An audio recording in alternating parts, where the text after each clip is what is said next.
साथ हम लोग करेंगे। अब सबसे बड़ी बात, दूसरी सबसे बड़ी घोषणा, आज की जो ऐतिहासिक घोषणा होने जा रही है, जितना आपके संविदा कर्मी हैं,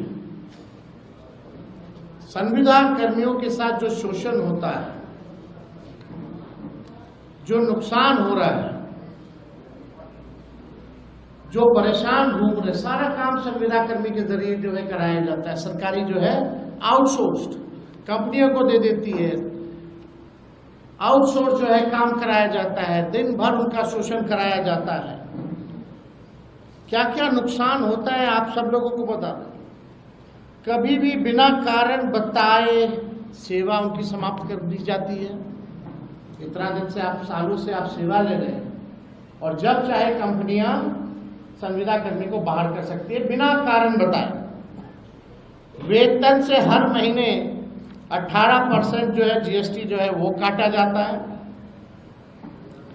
महिला कर्मियों को जो 2 दिन जो लीव मिलना चाहिए वो नहीं दिया जाता है।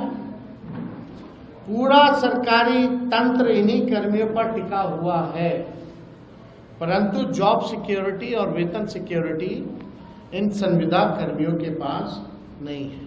अब उर्मिला जैसी प्राइवेट एजेंसी बेल्ट्रॉन एवं अन्य माध्यम से लगभग 1.5 से 2 लाख कर्मियों की सेवा सरकार लेती है, लेकिन उनके साथ न्याय नहीं कर पाती।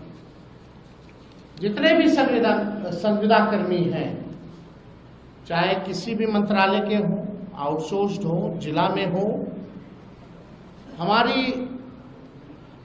घोषणा ये है कि प्रदेश में कार्यरत सभी संविदा कर्मियों को स्थायी किया जाएगा। बिहार के विभिन्न विभागों में बेल्ट्रॉन जैसी विभिन्न एजेंसियों के माध्यम से संविदा पर काम कर रहे संविदा कर्मियों के लिए ये ऐतिहासिक निर्णय हम लोगों ने लिया है, और ये जरूर हम लोग करेंगे। शारीरिक, मानसिक और आर्थिक तौर पर जो झेल रहे हैं ये संविदा कर्मी,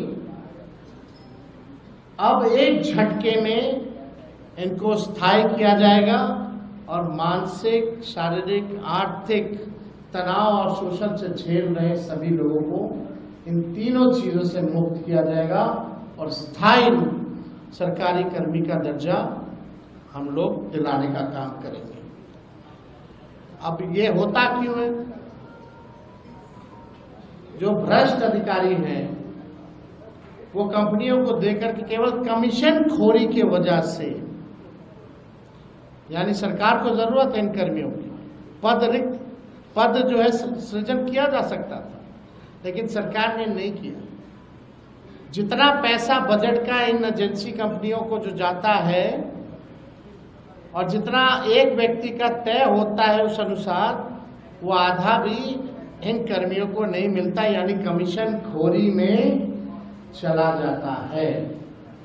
तो कमीशन खोरी मुक्त बिहार प्रदेश बने, अपराध मुक्त बिहार प्रदेश बने, भ्रष्टाचार मुक्त हमारा प्रदेश बने, इस हिसाब से हम लोगों ने निर्णय लिया है।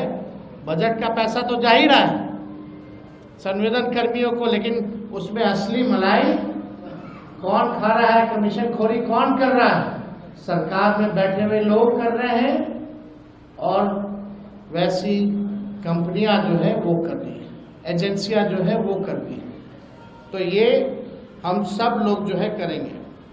और सरकार ऐसी जितनी भी हायरिंग एजेंसी को करती है, 18% जीएसटी भी काटती है। इससे अच्छा तो उनको जो है परमानेंट ही क्यों नहीं कर दिया जाता? हो सकता है, एकदम हो सकता है, किया जा सकता है। तो बिना अध्ययन के हम लोग जो है कोई काम करते नहीं। तो आज हमको लगा कि इस ऐतिहासिक क्षण को हम लोग जो है आप लोगों के समक्ष जो है रखें। ये कोई मामूली निर्णय नहीं है। चाहे जीविका दीदी के सीएम जितनी हो, उनके स्थायी तौर पर जो है करना हो, लगभग 1.5-2 लाख के आसपास जो है सीएम है। सीएम कम्युनिटी मोबिलाइजर जो होती है, जो अपना लोन देती है, जो जीविका दीदी के समूहों को इंटरेस्ट के तौर पर 1.5 से 2 लाख जो भी है संख्या, उन सब को हम लोग स्थायी देंगे। और जितनी जीविका दीदी या समूह है जो लोन लेती है, उन्होंने जितना अभी तक लोन लिया है, जो इंटरेस्ट के साथ जो चुकाना है, उन इंटरेस्ट को भी हम लोग माफ करेंगे। 5 लाख रुपए तक का सभी का बीमा कराया जाएगा। ये सारा काम हम लोग जो है करने जा रहे हैं और ये ऐतिहासिक घोषणा है। पहले भी आप लोगों को पता होगा, संविदा पे नियोजित शिक्षकों लोग 2012-11 से लगातार मांग करते रहे, लाठी खाते रहे कि नियोजित शिक्षकों को जो है राजकीय कर्मी का दर्जा दिया जाए, समान काम समान वेतन। उस समय के उप मुख्यमंत्री रहे सुशील कुमार मोदी जी ने कहा था ये हो ही नहीं सकता है, असंभव है। और इस सरकार ने डबल इंजन की कभी भी इस पे कार्रवाई नहीं की। जब तेजस्वी 17 महीने उप मुख्यमंत्री था, 17 महीने की सरकार थी महागठबंधन की, तो उन 17 महीनों में जितने नियोजित शिक्षक 4.5 लाख थे, उनको हम लोगों ने राजकीय कर्मी का दर्जा दिया। यानी तेजस्वी को प्रमाण देने की जरूरत नहीं है। तेजस्वी जो कहता है वो करता है, और जो कह रहे हैं वो हम करेंगे।